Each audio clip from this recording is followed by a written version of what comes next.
Parabéns aos envolvidos por transformar Nova York em uma cidade falida de terceiro mundo. Este é a Visão Libertária, sua fonte de informações descentralizadas e distribuídas.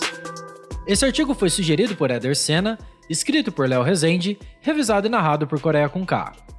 Recentemente foi publicado no site Infobae um relato das dificuldades que bares gays sofrem em Nova York. Antes de qualquer abordagem ao assunto, acho importante ressaltar que, embora libertários não se posicionem muito sobre assuntos relacionados às questões envolvendo LGBT+, a ética libertária é clara. Qualquer ação realizada utilizando sua propriedade de forma voluntária e que não gere uma agressão a um terceiro não diz respeito a ninguém. Ao mesmo tempo, ninguém é obrigado a gostar ou aplaudir as ações de outras pessoas. No entanto, se não é gerada uma agressão física direta ao incomodado, bem, que fique incomodado no seu canto. Outro detalhe é que moral, costumes, tradição e quaisquer outros valores são coisas bastante subjetivas e cada pessoa tende a seguir e se agrupar com outras pessoas de valores semelhantes aos seus.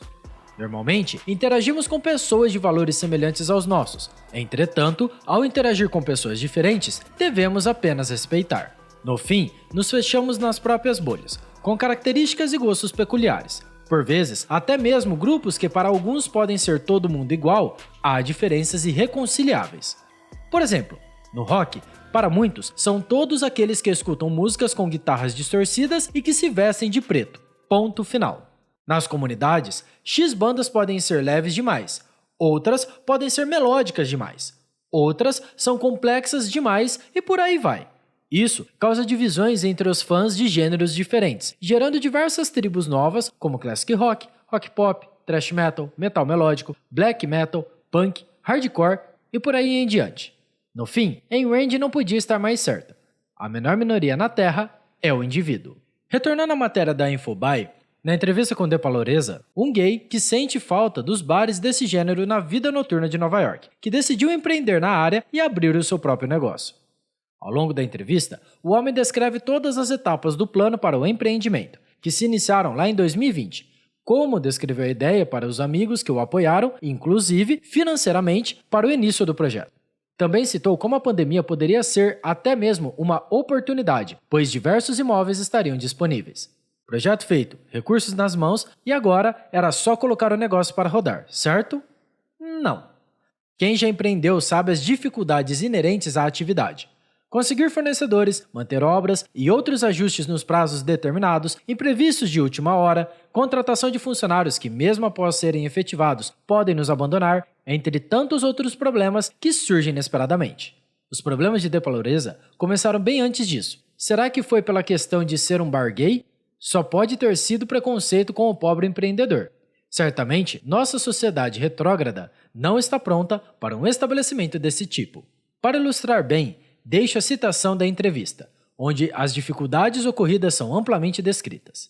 Citação: as burocracias labirínticas de Nova York e uma enciclopédia de regras antigas, aplicadas de forma inconsistente e aplicadas em bares, restaurantes e boates. Os inspetores podem multar os proprietários por uma lâmpada fraca no armário, um pano em um balcão ou vasos de flores que caíram na calçada. E também, a licença provisória de De Paloreza para vender bebidas chegou após 7 meses de espera. Fim da citação. Quem diria? Os problemas encontrados por De Paloreza são os mesmos que qualquer empreendedor no Brasil sofre. O peso de um Estado paternalista que acredita que pode dizer aquilo que é melhor para você, que sabe mais do que você mesmo o que você deve saber.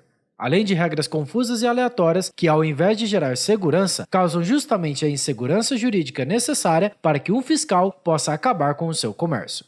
Sabemos bem que todo discurso de proteção do empreendedor ou do consumidor é apenas conversa para ter justamente uma desculpa para roubar impostos e infernizar a vida do comerciante com visitas de fiscais para que assim ele possa ser extorquido um pouco mais se não andar na linha que o Estado quer.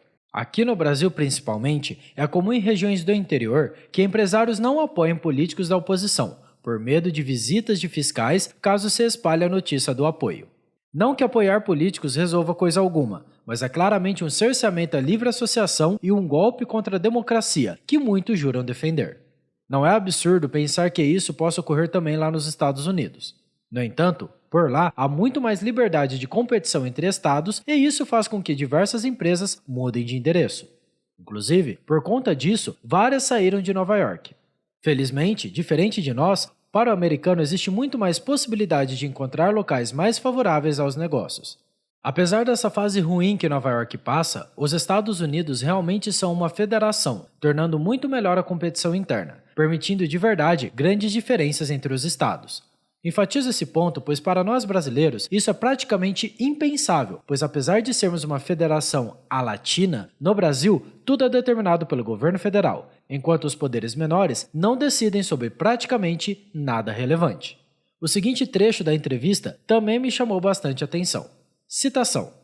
Nas últimas décadas, os bares gays dos Estados Unidos e em todo o mundo vêm fechando em ritmo constante, devido a uma complexa combinação de fatores que os cientistas sociais ainda estão desvendando.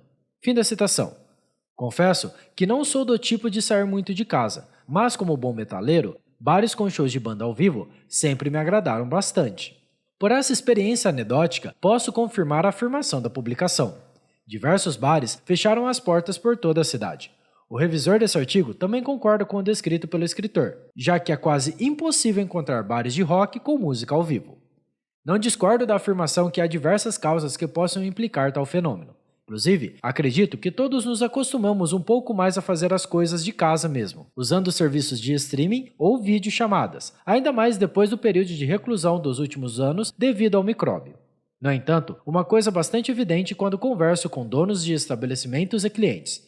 Diversas regras impostas pela Prefeitura de São Paulo influenciaram negativamente no desempenho dos comércios. Vou dar um exemplo para deixar mais claro a minha afirmação. Lei do Psil. Com o intuito de manter a paz na vizinhança e evitar barulhos que possam perturbar o sono dos moradores da região, fiscais podem passar nos bares aleatoriamente e, se houverem apresentações ao vivo após certo horário, é multa. Se o barulho do estabelecimento estiver acima de um certo valor em decibéis, mesmo que ninguém tenha denunciado o estabelecimento, é multa também. Ou seja, o dono do comércio tem sempre o risco de levar uma porrada do Estado, mesmo que esteja fazendo tudo certo, sem prejudicar terceiros. E então, sobram apenas a opção de assumir o risco e, se der multa, deu. Fazer o quê? O que acaba sendo muito comum é aquela amizade com o fiscal, onde com um pequeno agrado ele faz uma vista grossa para o funcionamento do estabelecimento. Afinal, vale ressaltar que para tomar a multa não é necessária nenhuma aferição de volume através de equipamento próprio para este fim. Basta o fiscal acreditar que a música está muito alta. Em todo caso, o cliente é prejudicado, pois estes custos terão de ser considerados na hora de precificar os serviços. Além de haver situações em que, mesmo incomodando a vizinhança, pelo fato do fiscal ser um brother do comércio, ele permanece funcionando, mesmo prejudicando o sono de terceiros. Estes relatos aqui da Terra da Banânia são semelhantes com o que foram citados por De Paloreza. Com isso, podemos concluir as ideias. Mesmo dando o benefício da dúvida para os agentes do governo, no fim, sempre dá errado. São geradas tantas leis inúteis que até mesmo discordam entre si e causam insegurança jurídica para o empreendedor. Fora o risco de haver pessoas realmente com más intenções de perverter o sistema de forma ativa, em busca do próprio benefício.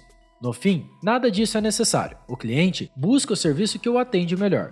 Se um bar, seja ele gay ou tradicional, não estiver bom, ele irá para outro. Só ficaremos presos a estabelecimentos ruins se não houver liberdade para a abertura de concorrentes. E encerro com mais uma citação de Scaringer, da própria publicação da Infobae. Ser um empreendedor noturno é realmente saber ler os ventos culturais que sopram, o que as pessoas estão fazendo.